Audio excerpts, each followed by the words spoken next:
friends, welcome back to my channel, or welcome to my channel if you haven't been here before. I'm Erin, and for today's video we are going to be doing part 5 of the Reddit scary story that I've been reading, which is I'm a search and rescue officer for the US Forest Service. I have some stories to tell. If you haven't checked out the first 4 parts, I will have them linked down below for you. I also have them in a playlist conveniently if you just want to roll all the way through all 5 at once. I do recommend that you go watch the other parts because this storyteller tends to reference back to things that he's mentioned in other parts of the story, so it won't really make sense if you haven't heard that part before. And of course I will link the original story from Reddit No Sleep down below. Alright guys, let's jump into this update for number 5.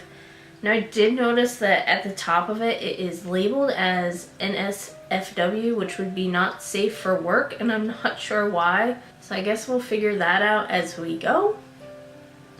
Nothing in this so far has been, I mean, it's been a little gory, but I wouldn't say anything has been not safe for work. So I guess we'll just see how it goes. I apologize for the short update, guys.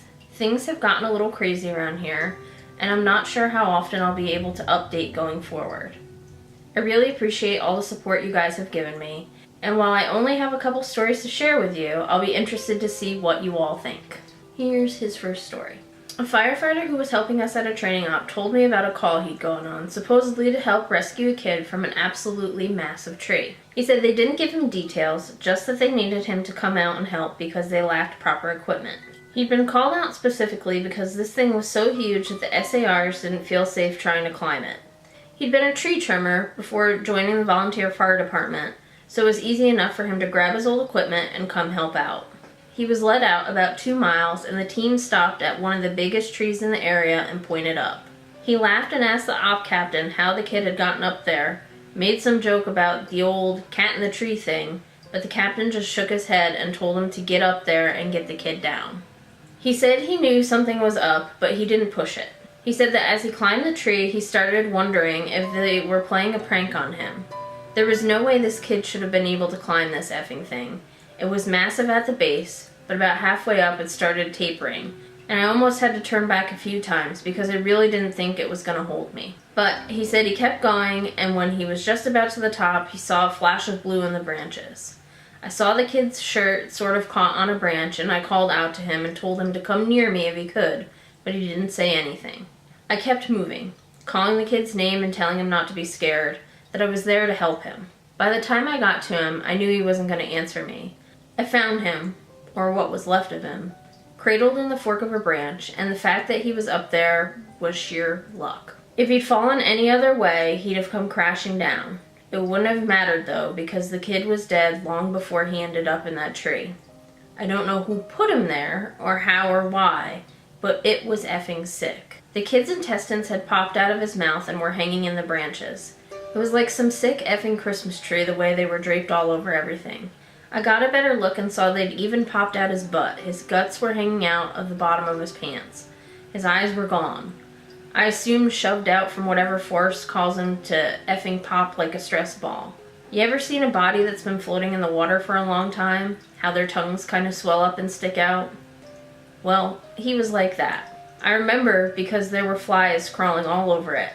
I think I must have gone into shock because, man, I just pushed that kid down with a stick I broke off a branch. Just kind of poked him until he fell. I don't know why I did that. I almost lost my job because of that. But man, the thought of hauling that kid down over my shoulder the whole way, gathering his guts up and coiling them around me like a rope so they wouldn't get snagged, I couldn't do it. I've seen lots of dead kids, more than I'd ever admit. I've seen a kid who hid in the full bathtub during a house fire, boiled him alive, turned him into literal soup. But this, I don't know what did this, but the thought of touching that kid's body made me feel like I was going to lose my mind. I heard him hit the ground, and I figured everyone would freak out, but they knew he was dead when they sent me up there. They didn't say anything, but they didn't shout or freak out or anything. I got to the bottom and I started to get up in the captain's face, asking him who he thought he was sending me up there, when they knew damn well the kid was dead. But he just told me it was none of my concern and thanked me for getting the evidence down. I remember he said that. I remember it specifically because it was so weird to hear it phrased that way. the evidence. Like he wasn't even a person. Like he'd never been a little kid who got lost and had something effing unspeakable happen to him. The captain had a crew lead me back out of the woods, but he and 2 others stayed behind, and I thought that was weird. Why wouldn't they have me help get the kid out? I tried asking, but the guys leading me out just told me they couldn't discuss an open case. I asked him what he thought had happened to the kid, and he got real pensive and thought about it for a bit. I would have said a crush injury based on how his guts came out like that, but those injuries you see massive contusions under the skin, obvious trauma. This wasn't like that. It was almost like the kid got caught in a big vacuum and had his guts sucked out. But even then, there was no trauma. None at all. It bothers me, man. It bothers the hell out of me.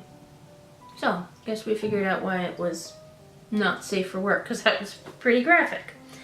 But anyway, on to his next story.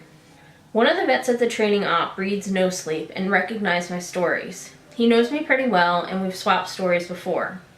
He asked if he could share something he's noticed about the stairs and some thoughts that he had. I'm really glad you decided to share these. I think it's important that people be aware of what's out there, especially since the Forest Service is doing such a good job at covering it all up. I asked him what he meant. What do you mean, what do I mean? The lack of any kind of media attention? No coverage of missing kids or bodies found miles from where they got lost in the first place? David Paulides hit this right on the head. The Forest Service is doing everything they can to keep people coming here, even if it's not safe. I mean, to be fair, it's not like these things happen every day, but the numbers add up and it's worth looking into, especially the stairs. I was surprised you didn't mention the flipped ones. I didn't know what he was talking about. I couldn't remember him ever talking about something like that. He seemed somewhat incredulous. Dude, I can't believe you've been on this long without seeing them. No one told you about them? I shrugged and asked him to elaborate. Well, there's normal stairs, the ones that pop up when we're out a ways. I know you know about them. But sometimes I run across the ones that are flipped upside down. I guess it would be like if you had a dollhouse and the stairs were a separate piece. Now take that, flip it upside down so the top step is stuck in the dirt, and put it out in the woods. They're like that. I don't see them as often, but they're odd, to say the least. Makes me think of footage taken after a tornado, when houses are blown apart and random things are left standing, like chimneys and garden walls. Those ones freak me out more than the normal ones because I can't really write those off as easily. I don't scare very easily, like most of us who work out here, but the idea stuck with me and it bothers me. I'm going to try and find more out about them. He also mentioned how many people were bothered by the guy with no face. He got really excited and told me about something similar. I was out on a training exercise a few years ago. I was camped out in my tent and I heard someone walking around outside camp. We're told not to wander far, which you know, so I wondered maybe if it was a rookie who'd gotten up to pee and couldn't find his way back. Remember that guy in our group a few years back who almost fell off the damn mountain? Well, I'm paranoid about that happening again, so I got up to see what was going on. I went to the edge of camp and I called whoever it was and told them that the camp was this way, but they kept going back out into the woods, so I went after them. I know it was stupid, but I was half asleep and I just really didn't want to deal with some idiot getting hurt. I followed this thing on a dead straight course for about a mile. And then it stopped on the edge of a little river. I could see the outline of it because the water was reflecting the moon, and it looked like an ordinary guy. He had a pack on, and it looked like he was facing me. I asked if he was okay, if he needed help, and he cocked his head like he didn't understand me. I always have my pocket knife on me, and it's got a little thumb light attached to it, so I turned that on and lit up his chest, so I wouldn't blind him. He was breathing slow and deep, so I wondered if he was sleepwalking. I went closer and asked him again if he was okay. I moved the light up, and something didn't seem right, so I stopped. He kept breathing in these real, slow, deep breaths, and I sort of figured out gradually that that's what was bothering me. It was like he was pretending to breathe, but not actually doing it. His breaths were too even and deep, and all his movements were exaggerated, like his shoulders going up and his chest moving. I told him to identify himself, and he made this muffled noise. I moved the light up, and I shit you not, this guy had no face. Just smooth skin. I freaked out and I sort of fumbled my light, but I saw him move toward me, but he didn't actually move. I don't know how to explain it, but one second he was at the edge of the river and the next he was 5 feet from me. I never looked away or blinked. It was like he moved so fast my brain couldn't keep up. I tripped and fell on my ass, and I could see this line open up on his throat. I stretched up to his ears and his head tilted back, and he smiled at me with his throat. There wasn't any blood, just this gaping dark hole, and I swear he smiled at me with this gash in his throat. I got up and ran as fast as I could back to camp. I couldn't hear him following me, but I felt like he was always right behind me, even though when I looked back, I couldn't see him. I calmed down when I got back to camp. The fire was still going, and I guess that pack mentality of being with other people made me stop and breathe a little. I waited by the fire to see if he'd follow me there, but I didn't hear anything else for hours, so I went back to bed. I know it sounds weird, but the whole thing was just so surreal, and it was almost like I immediately wrote it off as my imagination. Alright, moving on to story number 3. We were telling ghost stories one night before bed just to scare each other and poke fun at whoever got creeped out. Most of the time it's the rookies, but one woman told a story that actually managed to get under my skin a little bit, and I know the same was true for others. She said it was true, but then again, every ghost story told around a campfire is true. Somehow, though, I don't think she was making it up. It had that ring of truth that only really traumatizing events have. She said when she was a kid, she and her friend used to go out in the woods behind her house a lot. She lived in northern Maine, where there's a lot of dense, unpopulated national forest. She said the woods up there aren't like they are here. They're so thick in places that the trees block out the sun almost completely. She and her friend grew up out there, so they weren't scared of being out there alone, but they did always maintain a sense of caution in certain areas. She said it was never really talked about, but they always knew not to go more than a mile or 2 behind their homes. The adults never said why, but it was an unspoken rule that no one ventured out that far. She and her friends made up stories about bears as big as houses that lived out there, and they used to scare each other by hiding and making growling noises while the others searched for them. She said one summer there was a series of awful storms that blew down a lot of trees and set one part of the forest a few miles behind her house on fire. Fire crews came to get it under control, but she said some of them came back not quite the same. It was like they'd been to war. You could tell who'd really gotten scared because they had the same look on their faces. I think she called it shell shock. My friend and I said they were like Walking Dead people. They didn't smile or say anything if you went up to them, and most of them left town as soon as everything was over. I asked my parents about it, but they said they didn't know what I was talking about. Once everyone was told the woods were safe again, my friend and I decided to try and hike out to where the fire had been. We didn't tell our parents where we were going, and it was pretty exciting to think that we were disobeying them like that. We hiked out about 2 miles or so, and we started seeing burnt trees and stuff.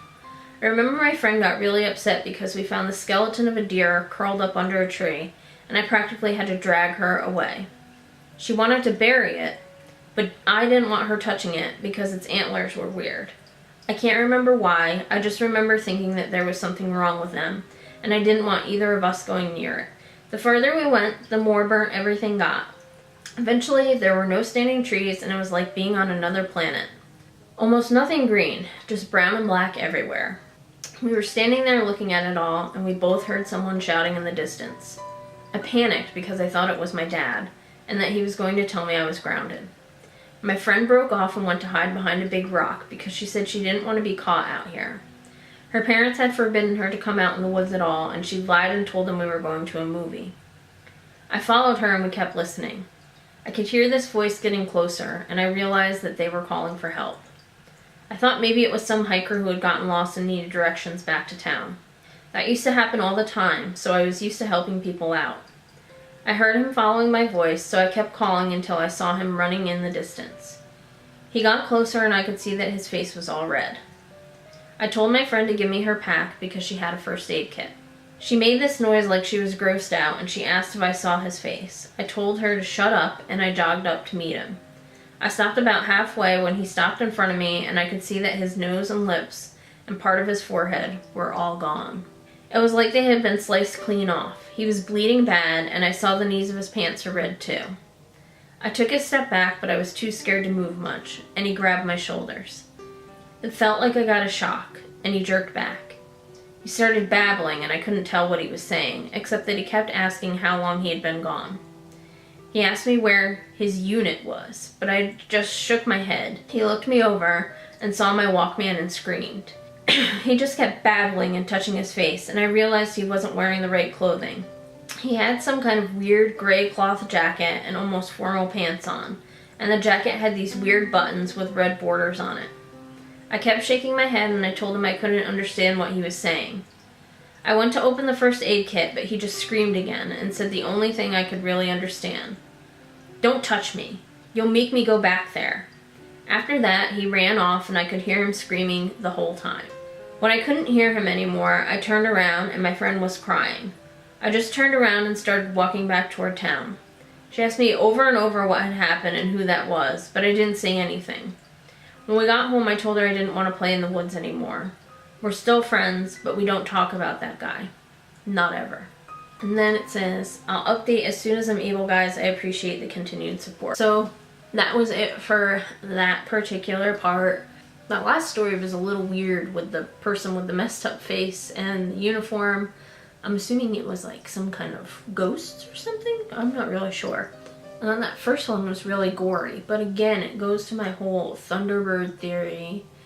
Or I guess it could be aliens too, where they just drop the kid in the tree. But the whole insides hanging out thing kind of makes me think, like, you know how birds peck at roadkill? I know that sounds disgusting, but that's kind of what it makes me think of. But anyway, guys, that's it for this update for the story. Hopefully I will have part 6 posted next week, so be on the lookout for that. Make sure you subscribe to my channel so you know when it's posted and you'll be able to watch it. And also, guys, give me a big thumbs up if you like this video, and I will catch you next time. Bye!